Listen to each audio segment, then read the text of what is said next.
what happens around you. A click on your phone and images of buried children, ruined cities, screams of pain echoing through blood-soaked streets appear. It is the raw reality, the brutality of human existence being exposed in high definition. But, in the blink of an eye, everything changes. A vibrant, colorful advertisement emerges, full of fake smiles and empty promises. Buy happiness, acquire self-esteem on a credit card, forget the anguish with a weekend trip. It's as if suffering and consumerism have made a silent pact to keep us hypnotized. Pain has become the backdrop, consumption the official distraction. And we go on, passive spectators of a theater where tragedy and comedy alternate in an endless cycle. You feel that discomfort, don't you? That deep, almost physical unease, as if something is fundamentally out of place. As if we are alive only in the biological sense, but dead inside. Dead on purpose, truly dead. Because we repeat patterns we did not choose, we live narratives we did not write, and we move forward even without knowing why. Albert Camus understood this feeling with razor-sharp clarity. He didn't write to comfort. He wrote to disturb.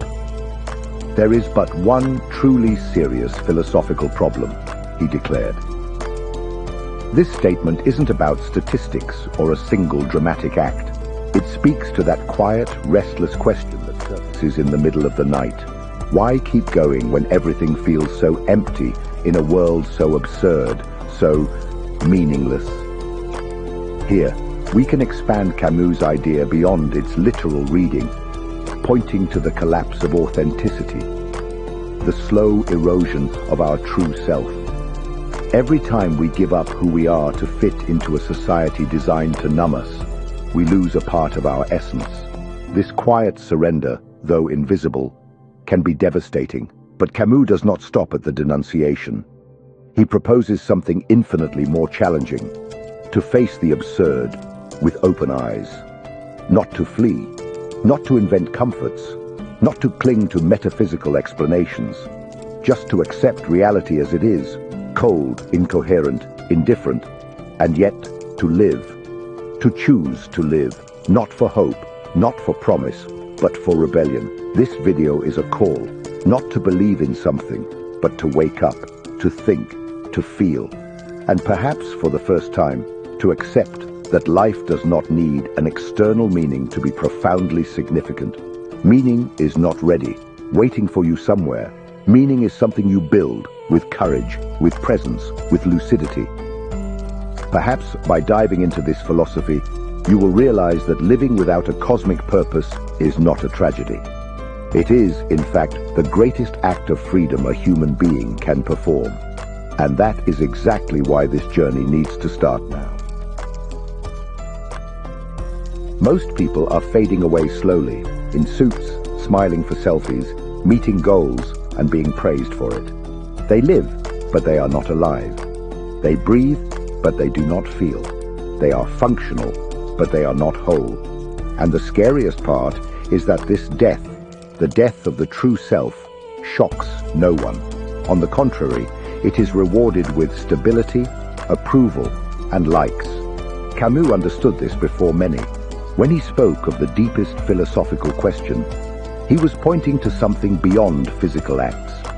He was pointing to the slow, invisible collapse of authenticity, the quiet fading that happens when you abandon who you are to fit into a mold, when you silence your own questions just to appear well-adjusted, when you trade your curiosity for productivity, your essence for a social role.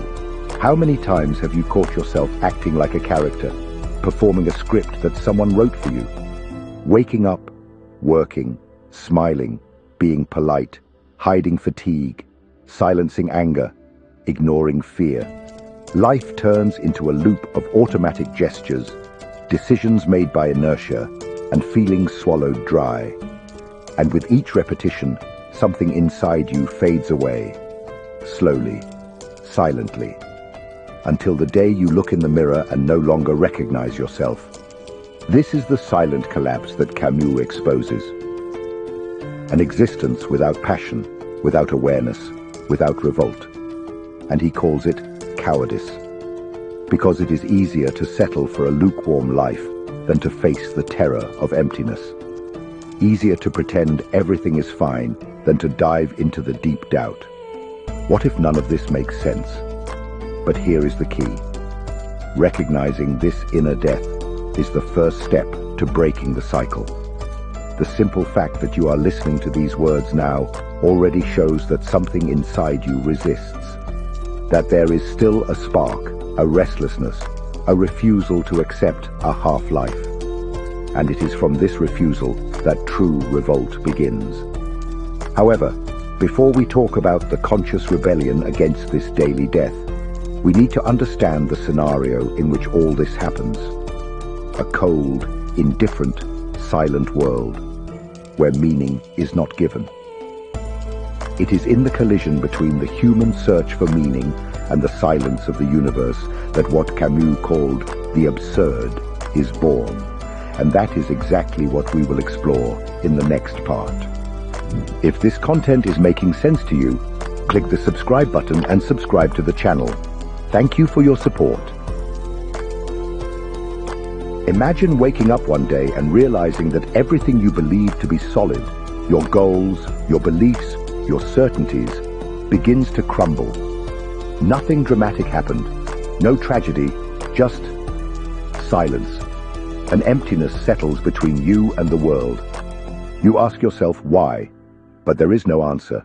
Just noise, just routine, just the mechanical sound of life moving on, indifferent to your anguish. It is precisely here that Albert Camus inserts his notion of the absurd, the clash between the human yearning for meaning and the incomprehensible silence of the universe. We want answers. We need narratives, purpose, direction. But the world simply is. It does not respond, does not explain, does not justify. And this lack of response is unbearable for many, but inevitable for all. Camus does not claim that the world is meaningless out of malice or injustice. It is not cruel. It is indifferent. And this indifference is what makes it absurd. Because we, conscious beings, endowed with a desire for logic and coherence, are condemned to exist on a stage where none of those things are guaranteed. It is as if we are trying to read a book that was written in a language that does not exist. The frustration does not come from the content, it comes from the absence of translation. The absurd is not in the universe, nor in us, but in the relationship between the two. We are meaning-making machines thrown into an environment that offers none. And this, according to Camus, is an inescapable fact. It is not a theory, it is not a hypothesis. It is the basic condition of conscious existence. And what do we do in the face of this? Most try to escape. We lose ourselves in distractions, ideologies, promises of salvation. We seek to numb this existential pain with consumption, religion, status, even toxic optimism. Because looking directly at the absurd requires brutal courage. It demands the ability to hold our gaze on the void without blinking. But Camus believes that it is precisely in this confrontation, in this moment of shock, where the ground disappears and everything seems to collapse, that something powerful can be born. Because if the universe has no meaning, then the only way to continue is to create our own. And this can only happen when we stop fleeing, stop lying to ourselves, stop seeking external answers. It is at this point that we reach the crossroads. In the face of the absurd, we have three possible paths, three human responses to the absence of meaning, and it is about these choices and their consequences that we will talk in the next part. When we finally realize the absurd, when we stop seeking comfort in illusions and face reality without veils, we are thrown into an existential fork. Albert Camus presents us with three possible exits from this brutal impasse between the human thirst for meaning and the indifference of the universe. Three responses to the void, and each of them reveals not only what we think of life, but how much we are willing to live with honesty. first option is total surrender. The conclusion that if life has no meaning, then it is not worth continuing. It is the extreme act of an individual who finds no reasons to endure existence and prefers to end it. Camus firmly rejects this exit, not out of moralism, but because he sees it as a gesture of weakness, a premature resignation in the face of a game that has not even begun. Ending one's life is not confronting the absurd, it is running from it. The second exit is what Camus calls philosophical escape, and this is perhaps the most common and the most dangerous. It is when, in the face of the absurd, the individual invents an artificial meaning, clings to a belief, an ideology, a promise of salvation to numb the anguish. Here come dogmatic religions, closed systems of thought, messianic utopias. It does not matter if it is the promised paradise or the perfect revolution. The mechanism is the same, betraying reality to feel secure. But this kind of security comes at a high price, the denial of one's own lucidity. And for Camus, there is no greater dishonesty than lying to oneself just to be able to sleep at night. Thus, the third way remains, the absurd revolt, the hardest path and the most liberating. It is when the individual accepts the absurd as a permanent condition of existence, does not try to explain it nor flee from it, just lives with it, faces it without despair, lives without appeals to transcendental hope, acts without expecting cosmic rewards. It is the bravest act a human being can commit, to continue living even knowing that the universe does not care. This revolt is not aggressive. It is not against the world. It is a yes said to life despite everything. It is to live with intensity, with presence, with awareness, knowing that each gesture is finite, each moment is unique, and that nothing beyond the now is guaranteed. It is to transform the void into a stage for freedom.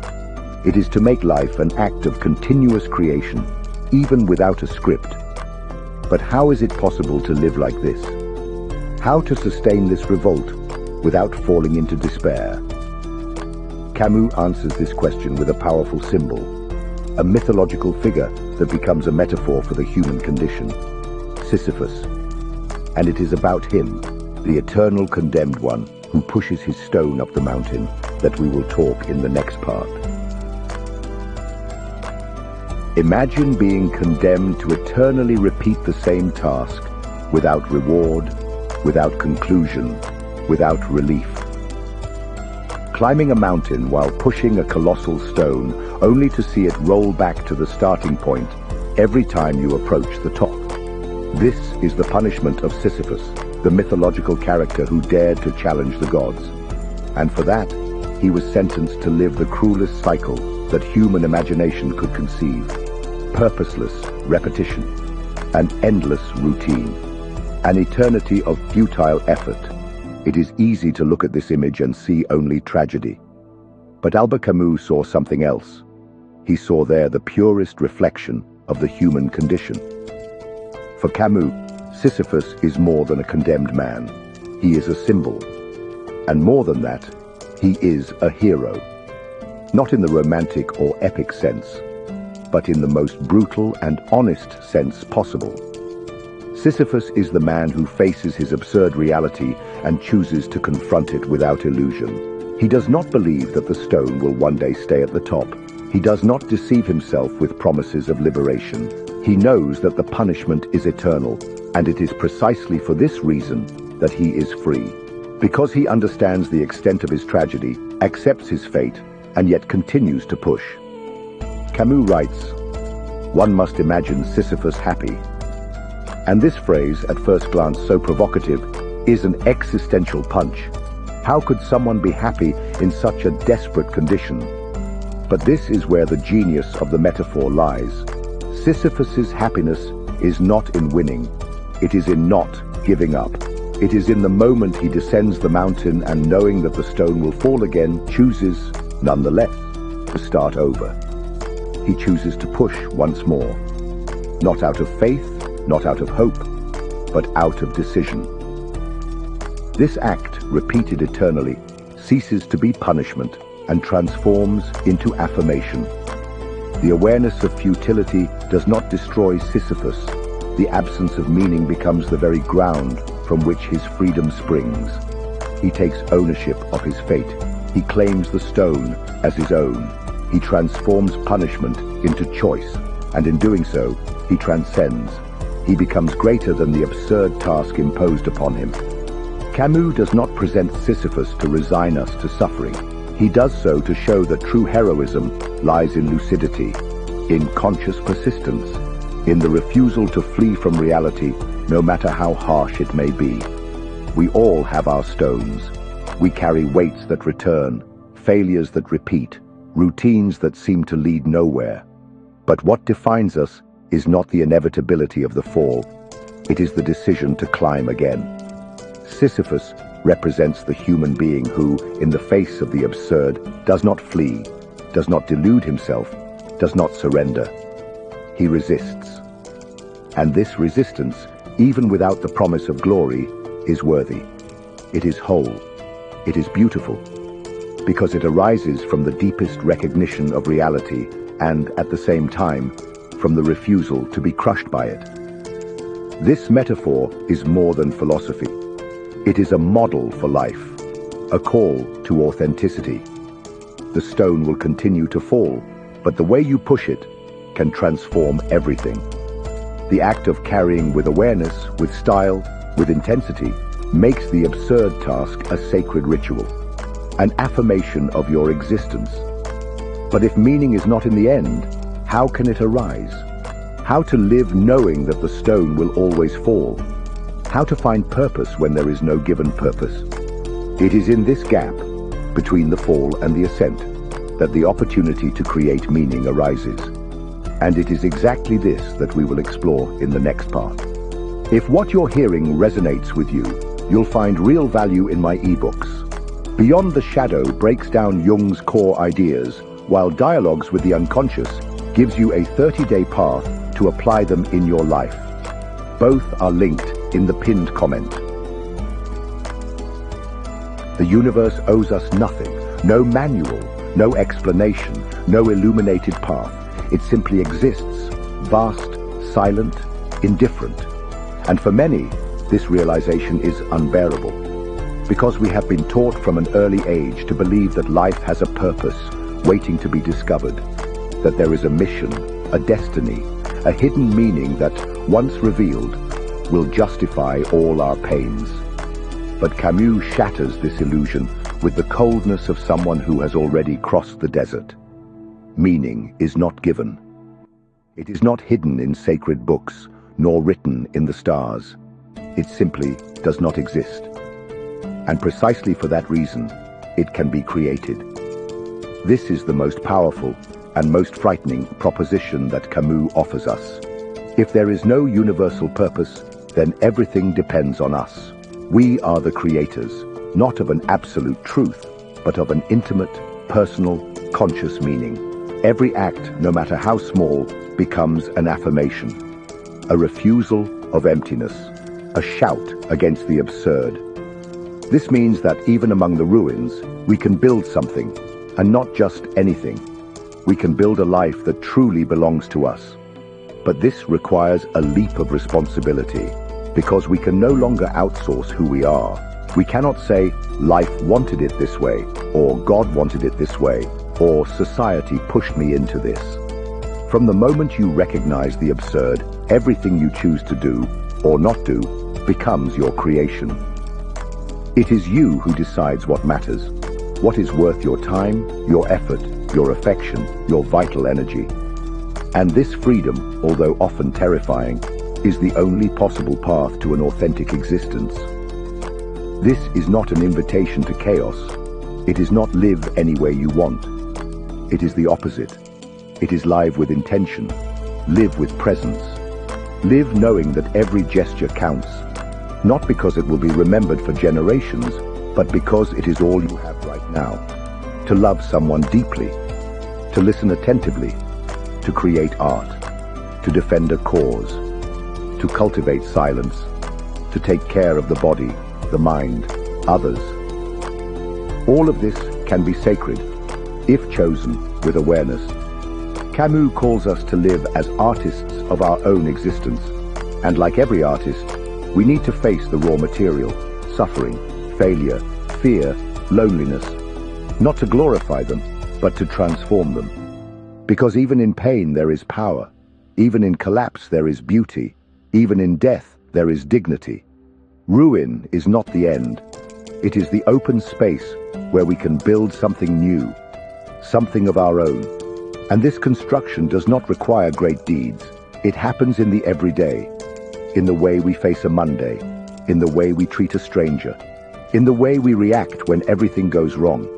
Creating meaning is a constant, silent, personal work. And the more we distance ourselves from others' expectations, the closer we get to our own voice. But to live this way, conscious, present, the author of oneself, one must take a final step, the hardest of all, to stop seeking meaning outside, to abandon the hope for an answer that comes from above, from outside, from the other, and to begin to see the void not as an enemy, but as a space for creation, as fertile ground where freedom can finally blossom. And it is about this last crossing, about how to accept the void as liberation and not as condemnation, that we will talk now in the final part. Because it is at this point that Camus' philosophy transforms, not only into reflection but into living practice, into real courage, into radical freedom. When we finally stop searching for a cosmic meaning, a final explanation, a definitive justification for human suffering, something strange happens. Instead of despair, we feel relief. Relief because at last, we no longer carry the weight of an impossible expectation. Relief because we no longer have to pretend that everything makes sense. Because deep down, you know that much of what you have lived, pain, loss, injustices, never had a greater reason. The truth is that existence is chaotic, indifferent, and relentless. But this doesn't have to be a death sentence. It can be a starting point. The void, that meaningless space where we once projected our hopes, can become fertile ground. A clean terrain, free from the lies we were told about purpose, success, salvation. It is there, in that devastated land, that true freedom is born. Freedom to be who you are, not what others expect you to be. Freedom to choose consciously, to act with presence, to live with intensity, knowing that each moment is all there is. Albert Camus was not a nihilist. He did not say that life is worth nothing. He said that because it is worth nothing in an objective sense, it can come to be worth everything in a subjective sense. It can be worth exactly what you decide it is worth. You define the game. You set the rules. This is not little. This is the greatest act of rebellion possible in a world that constantly tries to program you, silence you, shape you. Living without guarantees, without dogmas, without a promised happy ending is not a condemnation. It is a chance. The chance to live authentically, to be present, to create beauty where there are ruins, to make your own existence an act of art. And this awareness, this serene revolt in the face of the absurd, is what Camus proposes as the pinnacle of human dignity. Now, the choice is yours. You can continue living on autopilot, anesthetized, pretending that everything makes sense. Or you can embrace the absurd and live with courage. There is no script. There is no destination. There is only the now, and what you decide to do with it. If this message has touched you in some way, I invite you to comment below. What have you decided to do with your now? Write. Share your revolt, your doubt, your impulse to live, even without guarantees. And more importantly, stay with us. The next video is essential to deepen this journey even further. You have already begun to awaken. Now, move forward, because real transformation only happens when you continue. And the next step is crucial.